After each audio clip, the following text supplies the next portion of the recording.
ichi ine zuro saka akabhadhara ere zuro kumwenda kuya wakazobhadhara mukadzi murume right yandakanzi ndibhadhare kunaana sekuru apa ndine munda wandakatengesa saka munda wandakatengesa uyu ndakapuhwa mari shoma ndiwo yandakabva ndaunza apa saka munhu angatenga munda uyu haasi muno mari kuuk saka paakauya kuno achiuya kuzoona stendi yandakamutengesera munda wandakamutengesera iro akabva abatwa neurwere hwaaenda kuuk achirwara saka angasati aenda pabasa saka ipopo apa ndakamufonera ndichiti Maria haufa yagarisa munda wendakautengesa neprogramu inini handira kuutengesa ndichiti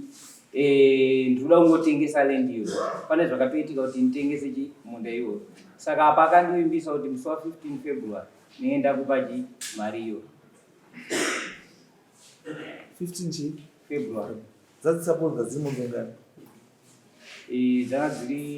mombe 5 nembudzi 2 nemajumbu saka hauna chatawabhadhara pamombe dzese idzi handisati wangosapodzwa kwapedza kubhadhara yanakanzi kunani kyanyasikuziva kuti October November saka ubva October November hauna kana 1 yato wabhadhara ndakangobvisa mombe 1 ya right izvo sangana wati musi wani wa 15 February panobhadhara ngani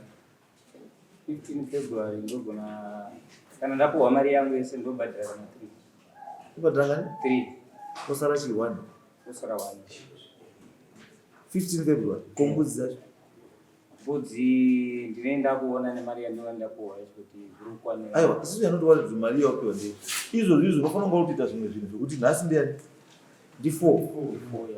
musi wa 30 January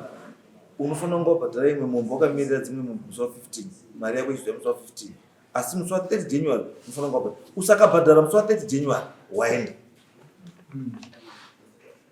30 January unofanira kunga wabhadhara imwe mombe dzimwe dzacho wabhadhara musi wa 15 sekutaura kwaita chibva unonyoresa asi 30 January inofanira kunga yabhadharwa imwe mombe 15 February wobva wapedza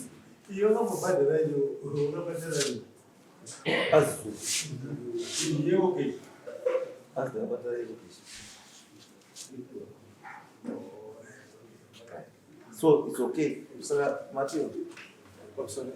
enda kutaura kushomubvuso bemuzukuru vari kutaura ndini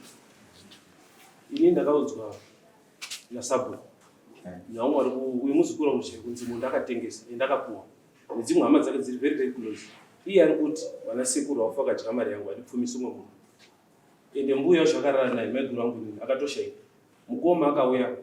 2 months ago achiuya kuchema kubata maoko namaiguru eye ine akatosanganitsawo nanodzoka kusauri atiri kuizvozvo asati atotadza kutotaura kuzotoya kuti ini ndakauya mari musi chipiri ndakauya level kuti ndikatsanangura zviri kuitika kuti mukomana asati aningirika asi kutadza kuti ada kubhadhara saka izvi zvekuti ekokeshi akazoitumira nedzuro akazoitumira nekuti ini ndatoya musi chipiri saka mukomana uyu uku ari kutoti handibhadhari vana sekuru ndisusu wabhadhara tainzwa saka musi wa ndati musi wa 30 tofanira kuva wabhadhara musi wa 15 tofanira kuva kana dzisina then takuita zvitakuita waakutifosa kuti tiite zvatisingadi kuita kuti tichiita woteti kupa mukana kuti ubhadhara but iwe ukada kuzorova wakangwana manje wakarana nemukadzi wemunhu kuyabota zvinhu rako waona kutoshaina iri check now munhu wacho akatoyabota edu akatofa pamwe ndiwe wakonzeresa kufa kwake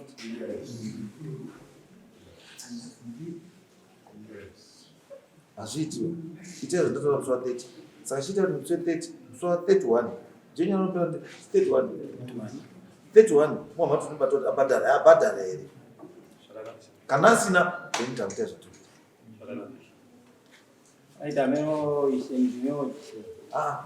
outside court hautangi kuita chichemo nhasi chichinhu chaNovember zvichimusungwa next case